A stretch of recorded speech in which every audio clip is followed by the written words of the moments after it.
Okay, firstly, after the great response from Criminal Justice, the OTT platform, and now you are back with the theater play, which is teleplay, गुनेगार. क्या क्या कहना चाहोगे जिस तरह का response criminal justice को मिल रहा है, एक अच्छा रिस्पॉन्स मिल रहा है, इस स्टोरी के बारे में क्या कहना चाहोगे?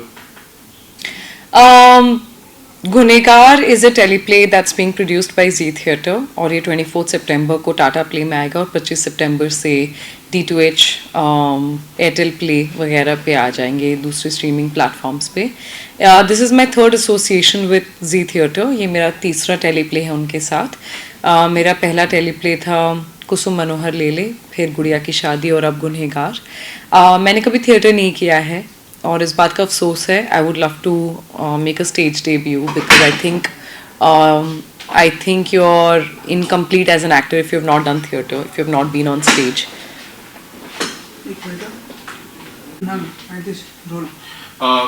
आपके किरदार के बारे में और पूरे किरदार जो रोल आपने प्ले किया उसके बारे में क्या कहना चाहोगे?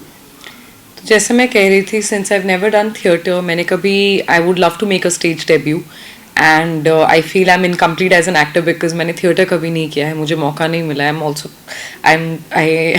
आई need courage and commitment for that. I think I hope in future I do.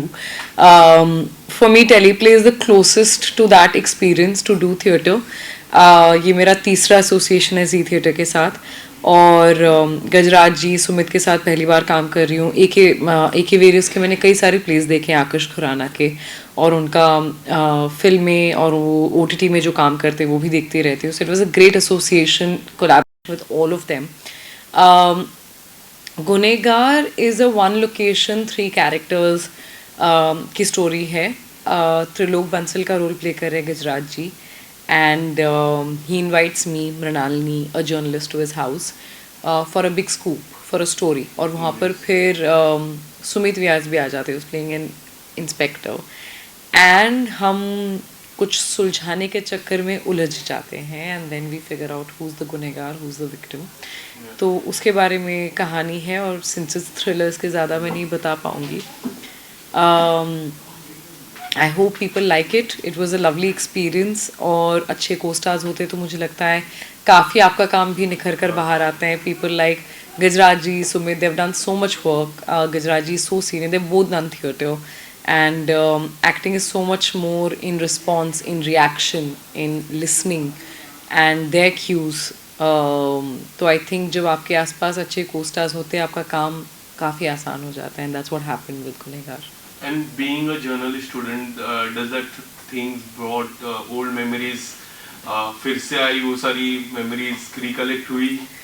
I'm a graduate in mass media and journalism and I used to write digital columns online. मैं Indian Express के लिए लिखती थी and I've made a documentary. So I've done what you're doing right now, interviewing people and editing it and all of that. So of course, Tashkent Files maybe I played a journalist. Of course, it does bring back a lot of these college memories and when you were studying an internship कर रहे थे journalism में, reporting में, तो वो सारा तो help करता ही है. I think education in any form helps you in whatever work you do in life. But बहुत सही था. It's a very well written role and she is this very honest. She is very she has a morals, she has a principle कि मुझे सच बताना है and she is ambitious about it. She wants to go the length to find the truth but उसके principal और morals में ही वो सुलझ जाती है, वो उलझ जाती है इस कहानी में. And you are doing this for the second time. So does the journalist part takes the role coming up with this role makes you easy? मैं समझी नहीं क्या. जर्नलिस्ट की जो आपने पढ़ाई की उससे आपका रोल का कई हद तक आसान हो जाता है? ऑफ कोर्स आई थिंक जब आप किसी चीज़ को पढ़ाई करते हो तो obviously because you've studied it and journalism is, as you know, it's more practical than theory. It's more writing and it's more making the videos and submitting projects वैसे ही थे हमारे. तो I think obviously that helps because you've sort of seen that journey already. So yeah, sure it helps. And what do you want to say about Gajraj ji and Sumit ji? Wonderful को actors. जैसे मैंने कहा कि अच्छे को actors होने से I think आपका काम बहुत आसान हो जाता है because acting is more in reaction, more in listening and hearing than just speaking your lines. तो अच्छे co-stars होने से when you have good cues and right reactions, I think the work becomes very easy. And when जब कम समय मिलता है एक ही जगह पे 3 रोल प्ले होने के लिए काफी डिफिकल्ट हो जाता है, हम जब सोचते भी है काफी difficult, but as an actor how do you take this challenging? See, because it's like a theater, ना play में भी ऐसे होते हैं एक ही location में, then you leave it for the audience to imagine and go through that immersive sort of an experience. तो of course as an actor you do feel challenged because एक ही location है, costume एक है, आप restricted हो एक location से, but that is the beauty of it also कि आप उसमें कितना खेल सकते हो, and it's the intelligences of the writing, the interaction between the characters, और उसमें जो thriller create किया आकाश खुराना ने, I think it's brilliant, it's edge of the seat, and I hope people really like it. Do you think you would miss the live audience? Because in theater Of play we have the course. live audience Yeah. sitting. Yeah, I do agree with you, and that's true because मैं theatre के माहौल में बड़ी हुई हूँ. मेरे पापा का थिएटर ग्रुप है, and he had studied acting and diploma from Shri Ram Center Delhi, and मैंने खुद कभी थिएटर नहीं किया है, मैंने प्ले स्टेज पे एक्टिंग नहीं की है, लेकिन मैंने रीडिंग, ब्लॉकिंग, लिटरेचर, प्लेस काफ़ी पढ़े हैं, एंड पेरेंट्स के साथ मैं आर्ट फेस्टिवल्स में जाती थी, थिएटर फेस्टिवल्स में जाती थी. I have seen it happening and I have been an audience. I mean I watch a lot of pledge.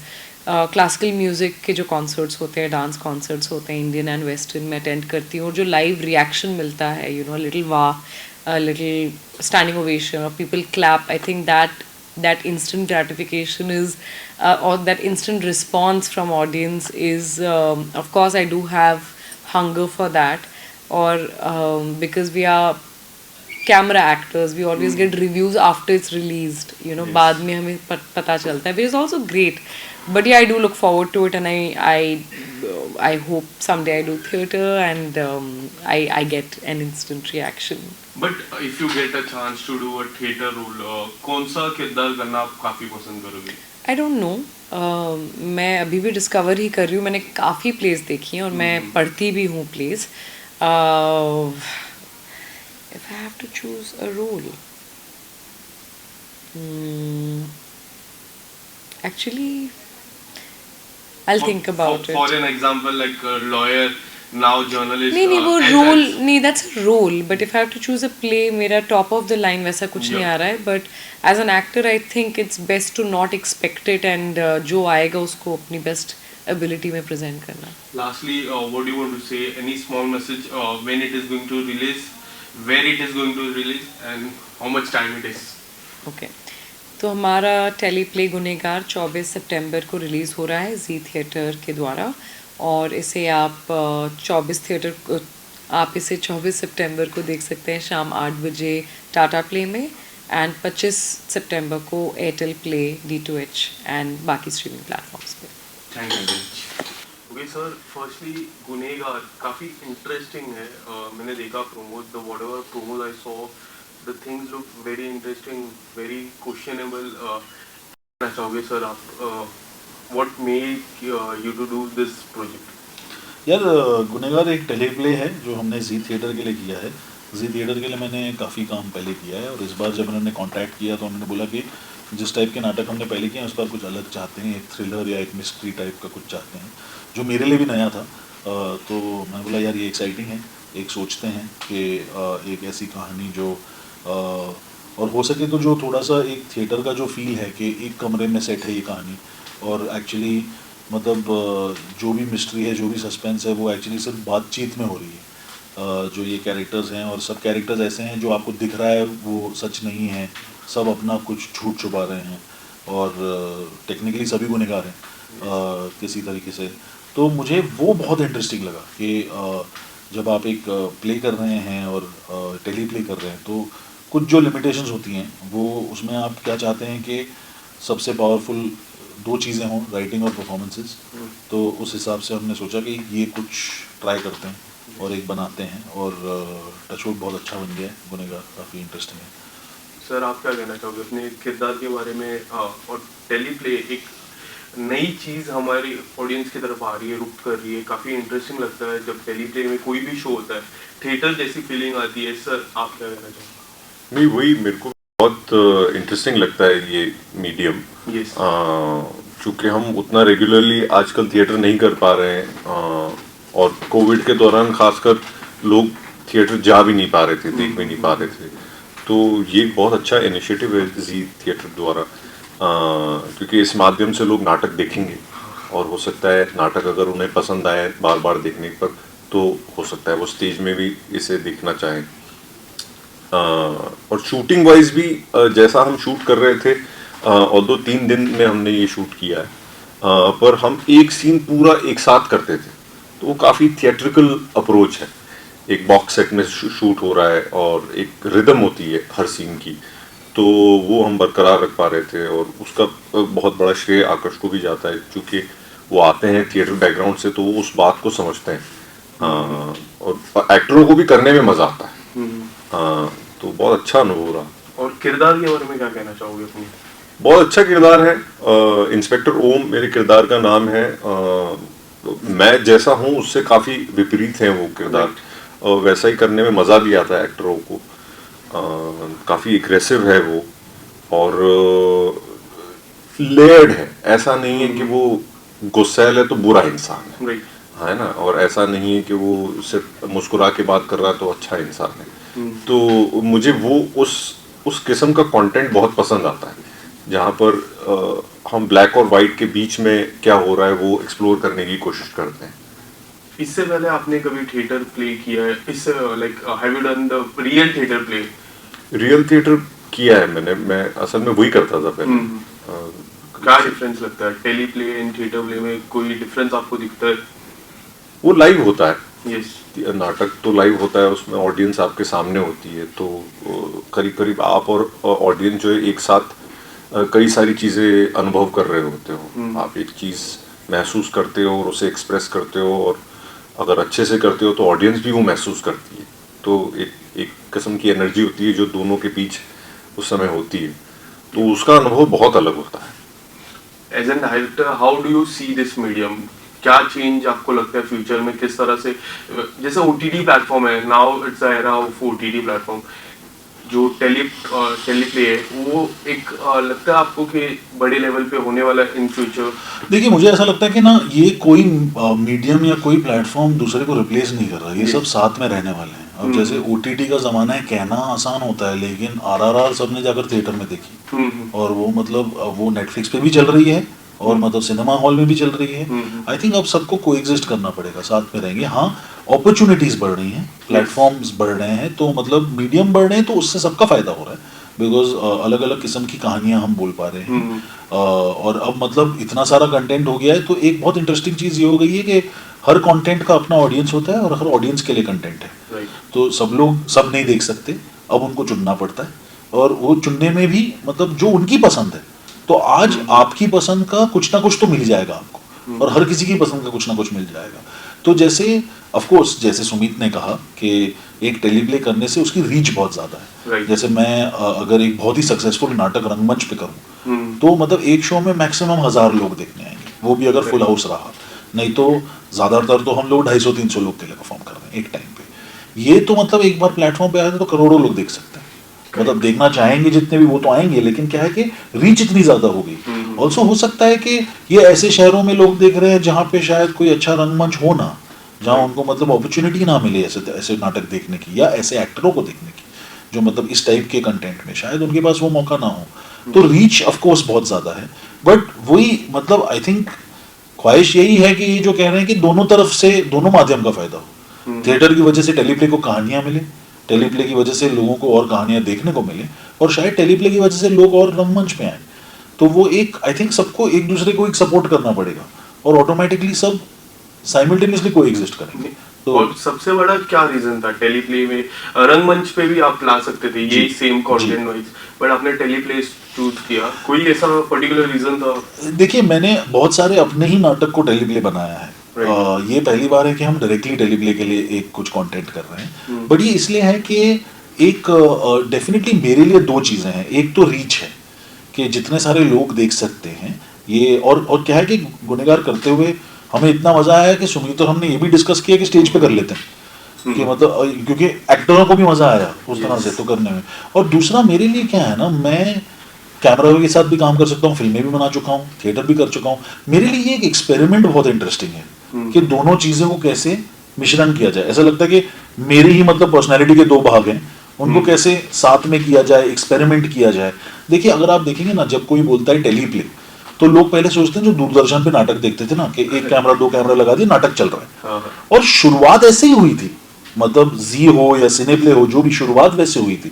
लेकिन हमने फिर जैसे जैसे सिनेमा में और सीखा और थिएटर में और सीखा, हमने बोला कि नई चीजें ट्राई करते हैं और कैसे इंटरेस्टिंग बना सकते हैं ताकि बोरिंग ना हो, ये डिस्टेंस ना हो ऑडियंस से, ऑडियंस कैरेक्टर के पास जा सके, यू नो। तो कैसे हम यूज करके कहानी को और इंटरेस्टिंग बनाए। और जी थिएटर की एक बहुत अच्छी बात है कि उन्होंने बहुत कोऑपरेट किया है इस मामले में। वो रिजिड नहीं रहे, उन्होंने नहीं बोला कि नहीं भाई ये फॉर्मेट चाहिए हमको, उन्होंने बोला आप खेलिए। और अगर जब भरोसा हो गया कि काम ठीक ठाक बन रहा है, तो उन्होंने बोला कि खेलिए। और वहां पे as actors, as a director इतना मजा आता है ना कि आप एक्सपेरिमेंट कर रहे हैं, आप एक ये कर पा रहे हैं जो शायद आप मतलब रोजमर्रा की जिंदगी में ना कर पाए।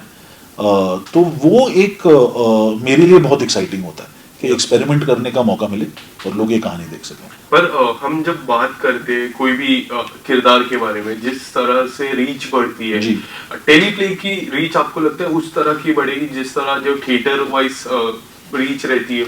देखिए होप तो यही है।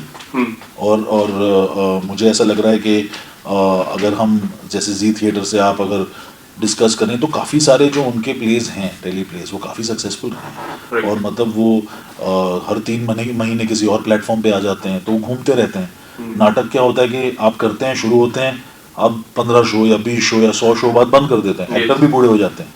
लेकिन एक बार ये आ गया तो ये हमेशा के लिए है, ये कभी भी देख सकते हैं आप। तो इसकी लाइफ बहुत लंबी है, तो वो डेफिनेटली। और अब देखिए, अब हमारी खुशकिस्मती है कि सुमित व्यास, गजराज राव, श्वेता बासु जैसे एक्टर टेलीप्ले कर रहे हैं।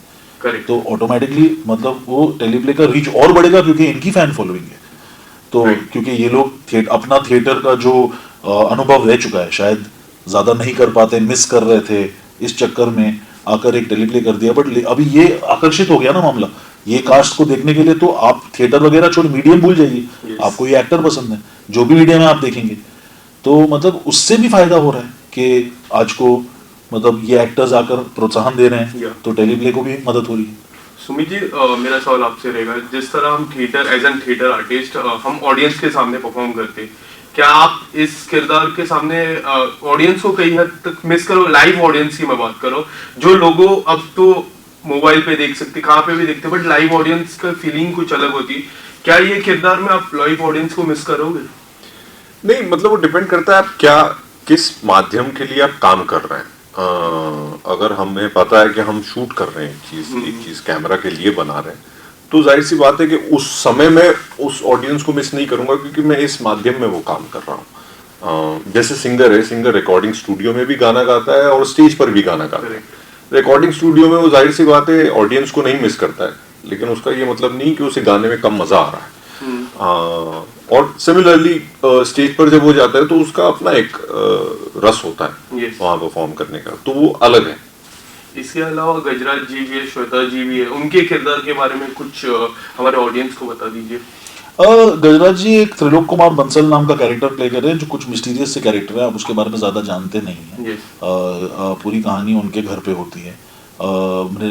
श्वेता मृणालिनी नाम की एक जर्नलिस्ट प्ले कर रही हैं, और गजराज जी का जो कैरेक्टर है बंसल, वो मृणालिनी को फ़ोन करके बोलता है कि मेरे पास आपके लिए एक बहुत सनसनी खबर है, तो आप आइए, मिलिए और एक स्कूप की तरह ले जाइए। और वो एक अच्छी कहानी तलाशने की जो एक लालच है, उस वजह से मृणालिनी आ जाती है बंसल से मिलने।